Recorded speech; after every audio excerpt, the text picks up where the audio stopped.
Well, hello, Transparent Church and friends. This is Pastor James with the Word of the Day.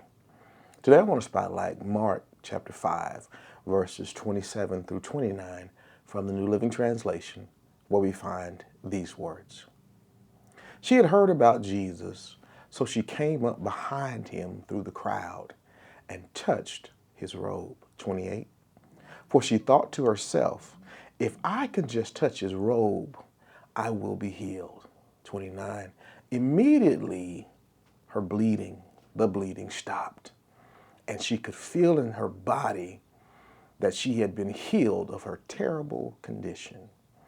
Well, as we get started with today and continuing the theme for the week, the God who heals, I want to use for a theme today, it's an inside job. That's exactly what we see here with this woman who's been bleeding for 12 years.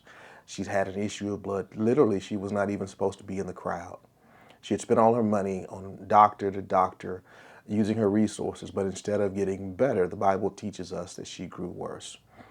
In spite of having frustration, she shows up in anticipation that Jesus would heal her. As a matter of fact, she says, I don't even have to touch him. I just need to touch something connected to him. King James Version says, she says, if I can just touch the hem of his garment, the edge of his cloak. She shows up, she literally steals a healing, and Jesus stops her and asks the question, who touched me? Why? Because it was an inside job. She felt on the inside, once she touched his garment, that she was whole. He felt virtue leave him after she touched. So much so, they have a discourse so that he can share with her that he recognized she got healed. Not only did he recognize she got healed, but because of her faith, he says, you have been made whole. Speaking to the fact that she's gone from her terrible condition of being bleeding and not being connected to her family and the whole situation, physically healing, but also spiritually and emotionally whole.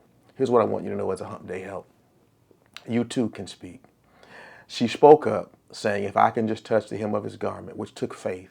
Maybe you're in a situation where you spend everything. Doctors have given you a bad report. You can speak up by faith and speak to yourself first, because healing is an inside job before it's an external revelation and manifestation. Speak to yourself and say, I am healed because of the Lord. I promise as you and I begin to pray, God will begin to show us that he is a healer, physically, emotionally, and spiritually. I pray that blesses you today.